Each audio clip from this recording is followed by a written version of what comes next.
Assalamualaikum warahmatullahi wabarakatuh.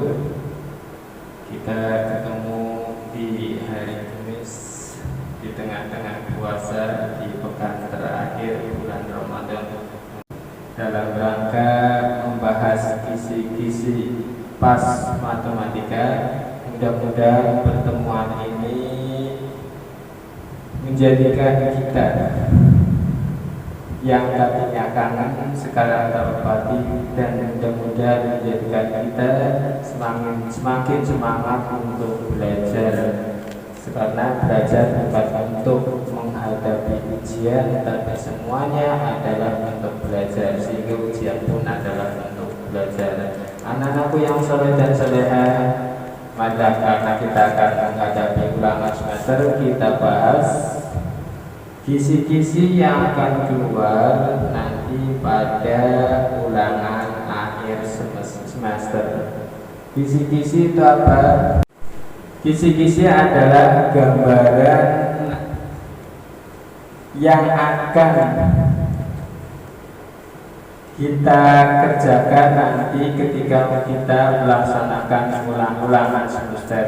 Itu gambaran indikator atau materi apa yang akan keluar pada ulangan semester. Itulah kisi-kisi. Jadi kisi-kisi boleh dikatakan petunjuk kita belajar di dalam mensikapi menghadapi ulangan semester. Maka yang muncul dalam kisi-kisi adalah gambaran tentang indikator-indikator yang ada dan jumlah soal yang akan keluar nanti pada ulangan semester. Anak-anak yang soleh dan soleha, mari kita perhatikan.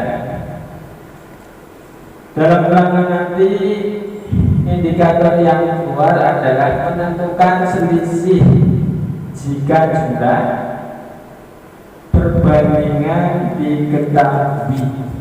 Menentukan selisih jika jumlah perbandingannya diketahui. Sudah pernah kita bahas yang namanya perbandingan, yaitu A banding B, atau mungkin biasanya kita menyebutkan dengan bilangan 2 banding 3 itu adalah perbandingan A banding B. Ini yang sudah kita jelaskan. Ketika ada perbandingan dan ada jumlah, maka kita insya Allah bisa menentukan nilai A dan nilai B. Kemudian yang kedua adalah menentukan jumlah jika selisih dan perbandingannya diketahui. Ini cuma kebalikan dari yang pertama.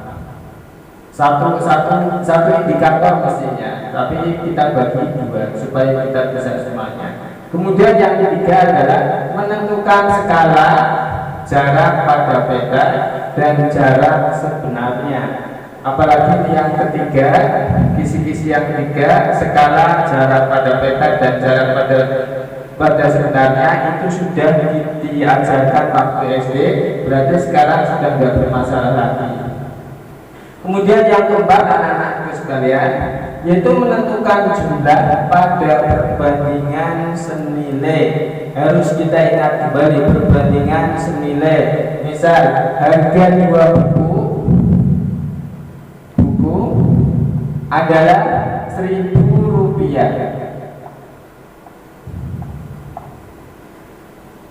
Dengan demikian maka kita bisa menentukan harga 5 buku ini kita mendapatkan berapa. Atau sebaliknya, yang diketahui adalah uangnya ada Rp5.000, maka buku yang kita dapat ada berapa? Pasti, karena ini mudah. Sehingga anak-anakku ini yang harus kita bisa pelajari. Berikutnya anak-anakku yang berbahagia, menentukan untung jika harga beli dan harga jual diketahui. Ini juga mudah, biasa kita latihan. Dalam materi ini ada yang harus kita ingat adalah dalam masalah jual beli berarti ada harga beli dan ada harga jual. Kemudian juga ada untung atau rugi. Ada untung, ada rugi. Dengan demikian maka ketika ada harga jual, harga beli, harga jual, untung dan rugi, pasti ada prosentase.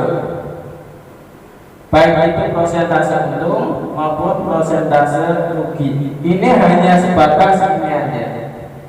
Harga jual, harga beli, untung rugi dan prosentase. Baik prosentase untung ataupun prosentase rugi. Yang keenam adalah menentukan besarnya pembayaran jika harga dan prosentase diskon diketahui. Misalnya harga sebuah baju adalah 100.000, dapat diskon 10%, maka kita cari diskonnya, maka nanti setelah ketemu diskon, nanti harga jual dikurangi dengan diskon, itulah pembayarannya. Anak-anak yang soleh dan soleha, kita lanjut pada kisi-kisi yang ketujuh, yaitu menghitung besarnya bunga atau besarnya angsuran pada bank atau pada koperasi. Ini juga sudah kita pelajari. Ketika menghitung besarnya bunga, pasti menggunakan juga adalah prosentase. Ketika yang sini tentang jual beli prosentase paham, maka sudah gampang sekali di dalam mengerjakan menghitung besarnya bunga atau besarnya angsuran pada bank. Berlanjut pada yang ke-8, yaitu menghitung harga barang setelah dikenakan pajak. Ini sebetulnya kebalikan dari yang nomor 6 tadi. Kalau yang nomor 6 tadi itu adalah setelah mendapatkan diskon, sekarang setelah dikenakan pajak. Berarti harga semula ditambahkan dengan besarnya pajak. Nomor 9 yaitu menentukan cara jika bruto, neto, dan harga diketahui. Ini biasanya tentang bruto, neto, dan tara pada barang-barang yang menggunakan tempat atau wadah. Pasti ada bruto, ada neto, dan ada tara. Bruto adalah berat atau antara semua yang ada, baik tempat maupun isi, itu namanya bruto, disebut dengan berat total. Kalau tara adalah tempatnya, sedangkan neto adalah isinya saja. Lanjut, yang ke-10 adalah menentukan besar sudut pada garis dan sudut atau kedudukan dua garis. Ingat, garis lurus besar sudutnya adalah 180 dan siku-siku besarnya adalah 90. Ketika kita sudah memahami tentang garis lurus dan siku-siku, maka di situ akan ada garis pelurus dan juga ada garis menyiku. Garis pelurus itu apa? Garis yang menjadikan besarnya 180, dan juga garis menyiku adalah besarnya sudut yang menjadikan 90 derajat. Kemudian yang ke-11 adalah menentukan sudut pada jarum jam. Ketika sudah kita paham tadi tentang sudut, maka menentukan besarnya sudut pada jarum jam adalah gampang. Contoh yang mudah, jam 9 itu sudutnya berapa, pasti kita hafal. Yang 12 adalah menentukan besar sudut pada layang-layang jika salah satu sudut dan perbandingannya diketahui. Anak-anak yang soleh, ya, kita lanjutkan pada contoh soal tadi pada kisi-kisi yang ketiga. Ini contoh biar kita lebih paham arahan kita di dalam melaksanakan belajar supaya tidak nganggur, sehingga insya Allah kita akan bisa menyelesaikan soal-soal yang nanti keluar. Contoh soal perbandingan kelereng Adi dan Aji adalah 3:4. Sedangkan jumlah kelereng mereka semuanya ada 64. Yang ditanyakan adalah selisih kelereng Adi dan Aji ada berapa? Jawab, perbandingan Adi dan Aji adalah 3/4. Dan jumlah kelereng mereka berdua ada 63. Yang ditanyakan adalah selisih. Kalau yang ditanyakan selisih berarti jawabannya adalah kelereng yang jumlahnya banyak dikurangi jumlah sedikit. Dengan perbandingan gimana? Kita langsung aja untuk menjawab karena sudah ada kita perbandingannya.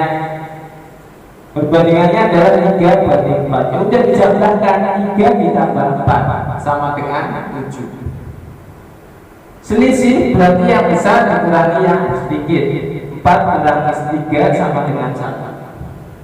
Dengan demikian maka selisih kelereng Adi dan Aji 1/7 dikalikan jumlah kelereng, yaitu 63. Maaf, ini salah ketik 63 bukan 64 ya. Berarti 1/7 kali 63 sama dengan 9. Soal ini anak-anak yang soleh, ini juga biasanya yang ditanyakan adalah jumlah kelereng mereka. Yang diketahui ada selisih, yang ditanyakan adalah jumlah. Ini cuma sekedar bolak-balik. Kalau yang diketahui ada selisih, yang ditanyakan jumlah, berarti tinggal dibalik saja. Ini kan 1/7 kali 63. Kalau yang ditanyakan jumlah kan ini tinggal dibalik. Berarti 1/9 dibagi 1/7, maka menjadi 9 dikali 7 sama dengan 63. Ini pada tadi kisi-kisi yang ketiga, soal yang nomor 3 kalau salah. Jadi cuma dibalik. Alhamdulillah, kita lanjutkan pada contoh soal untuk kisi-kisi yang ke-7, yaitu tentang bank ataupun koperasi. Contoh dalam soal, Pak Ahmad meminjam uang di koperasi sebesar 12 juta. Pengembalian uang akan dilakukan dengan cara mengangsur selama 20 bulan. Jika besar bunga pinjaman adalah 20% per tahun, maka besar angsuran setiap bulan adalah, anak-anak yang soleh, kita ingat 1 tahun ada 12 bulan. Maka perhitungannya adalah jawab. Diketahui besarnya pinjaman 12 juta. Lama angsuran 20 bulan. Bunga 12% per tahun, maka besarnya bunga adalah 12 juta dikali besarnya persentase, yaitu 12/100 dikali banyaknya bulan, yaitu 20/12. Kembali 20 bulan, kembali kita ingat 1 tahun 12 bulan, maka 20 dibagi. Cara menghitungnya gimana? Tinggal dicoret aja yang ini, dicoret 12-nya habis. 0 yang belakang dicoret, ini juga coret, ini coret 1, maka 0 yang 2 ini hilang. Maka 3 12 ini nolnya 1, 2, 3, ada 5 dikali 2 sama dengan 24. 0,5 tadi tinggal dimasukkan. Oh, berarti bunganya ada 2.400.000. Dan bunga ini selama 20 bulan itu ditambahkan dengan besar pinjaman, yaitu 12 juta. Berarti 12 juta ditambah dengan 2.400.000, maka hasilnya adalah 14.400.000. Tadi lama angsuran adalah 20 tahun, maka besarnya pinjaman ditambah dengan bunga dibagi 20, maka kita akan langsung setiap bulan adalah 720.000. Mudah-mudahan bisa kita pahami. Yang terakhir, anak-anakku yang soleh, ini yang sempat menjadi kita kenyang dalam mengerjakan tugas karena kita tidak tatap muka, hanya gara-gara corona. Bahasa Slawinya corona. Kisi-kisi yang ke-9, yaitu bangun datar segi 4. Segi 4 itu ada persegi, ada persegi panjang, ada layang-layang, belah ketupat, dan yang lain. Yang muncul di sini adalah layang-layang. Sifat dari layang-layang yang harus kita ingat adalah diagonalnya saling berpotongan tegak lurus. Diingat. Kemudian yang kedua, mempunyai sepasang sudut yang sama besar. Mempunyai sepasang sudut yang sama besar. Ketika dua ini sifat ini kita pahami, maka mudah di dalam mengerjakan soal layang-layang. Contoh, dari gambar layang-layang di bawah ini yang ditanyakan langsung milih X dikurangi Y. Di sini diketahui layang-layang dan sudut yang atas itu 96, yang di samping ini adalah 106. Ingat, mempunyai diagonal yang tegak lurus, ini tegak lurus. Kemudian sepasang sudut yang besarnya sama. Ini 106, berarti ini pasti 106. Besar sudut segi 4, segi 5 sampai dengan lingkaran adalah 360. Berarti jumlah sudut semuanya harus 360. Dan bagaimana langkah menjawabnya? Kita lihat bahwa dalam layang-layang memiliki sepasang sudut yang sama besar. X-nya 108, jadi menjadi 360 untuk menghitung sudut yang di bawah.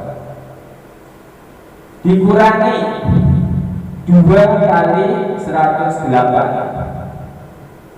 karena sudutnya sama, ditambah sudut yang atas 96, maka diperoleh 360 dikurangi 216 ditambah 96, maka menjadi 360 dikurangi 312 sama dengan 48. Ini sudut yang di bawah sudut Y. Sedangkan dalam soal yang ditanyakan adalah nilai dari X dan Y, nilai dari sudut di atas dikurangi sudut yang di bawah. Maka tinggal masukkan aja angkanya, X kurangi Y berarti 108. Ini sudut X-nya sini dikurangi 48 sama dengan 6. Itu mudah-mudahan bisa kita pahami. Mudah-mudahan tidak ada pertanyaan dan kita cukupkan sekian. Sekali lagi mohon perlindungan kepada Allah Subhanahu wa taala supaya kita diberi kesehatan. Dan sekali lagi kita mohon kepada Allah semoga diberi petunjuk dan kita dapat mengerjakan penilaian akhir semester dengan mendapatkan keridhaan dari Allah Subhanahu wa taala. Tetap semangat dan kita berlindung kepada Allah Subhanahu wa taala. Kita tutup dengan bacaan alhamdulillahirabbil alamin. Assalamualaikum